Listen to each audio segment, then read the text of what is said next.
ओम विष्णुवे नमः। फाल्गुन कृष्ण पक्ष की विजया एकादशी की व्रत कथा।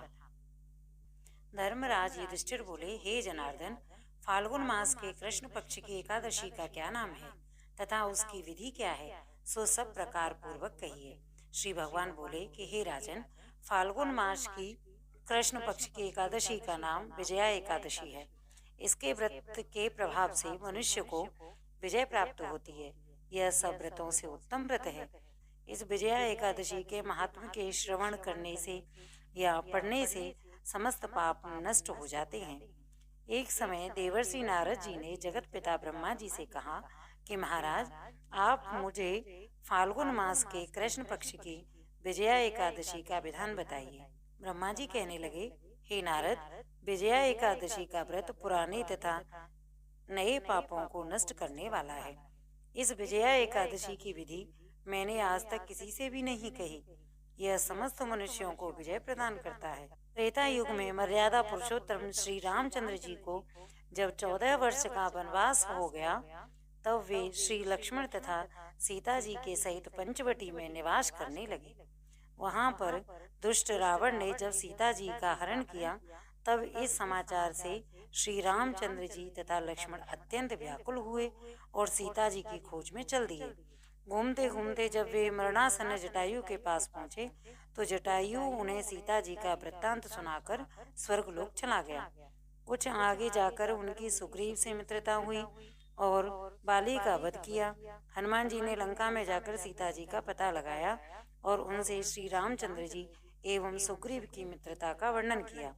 वहां से लौटकर हनुमान जी श्री रामचंद्र जी के पास आए और सब समाचार कहे। श्री रामचंद्र जी ने वानर सेना सहित सुग्रीव की संपत्ति से लंका को प्रस्थान किया। जब श्री राम जी समुद्र के किनारे पहुंचे, तब उन्होंने मगरमच्छ आदि से युक्त उस अगाध समुद्र को देखा और देखकर लक्ष्मण जी से कहा कि इस समुद्र को हम किस प्रकार पार कर सकेंगे।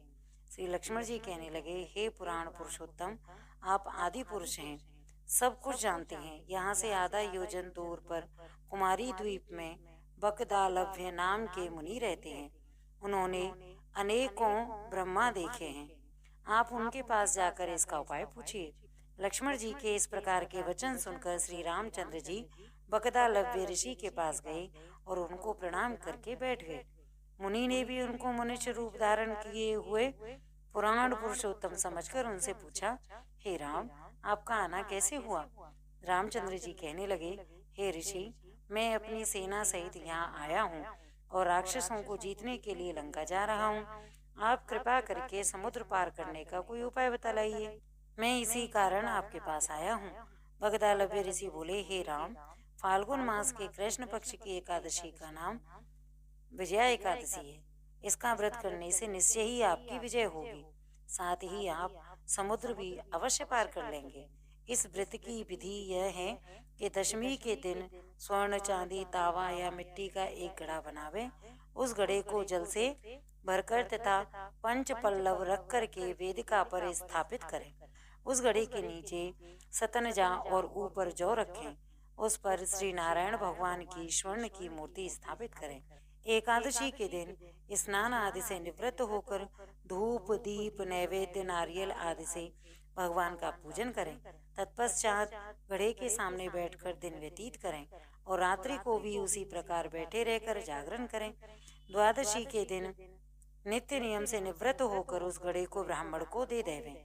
हे राम, यदि तुम भी इस व्रत को सेनापतियों सहित करोगे तो तुम्हारी विजय अवश्य होगी। श्री रामचंद्र जी ने ऋषि के कथनानुसार इस व्रत को किया और इसके प्रभाव से दैत्यों पर विजय पाई। अतः हे राजन, जो कोई मनुष्य विधि पूर्वक इस व्रत को करेगा, दोनों लोकों में उसकी अवश्य विजय होगी। श्री ब्रह्मा जी ने नारद जी से कहा था, हे पुत्र, जो कोई इस व्रत के महात्म्य को पढ़ता है या सुनता है, उसको वाजपेय यज्ञ का फल मिलता है। बोलिए विजया एकादशी मैया की जय।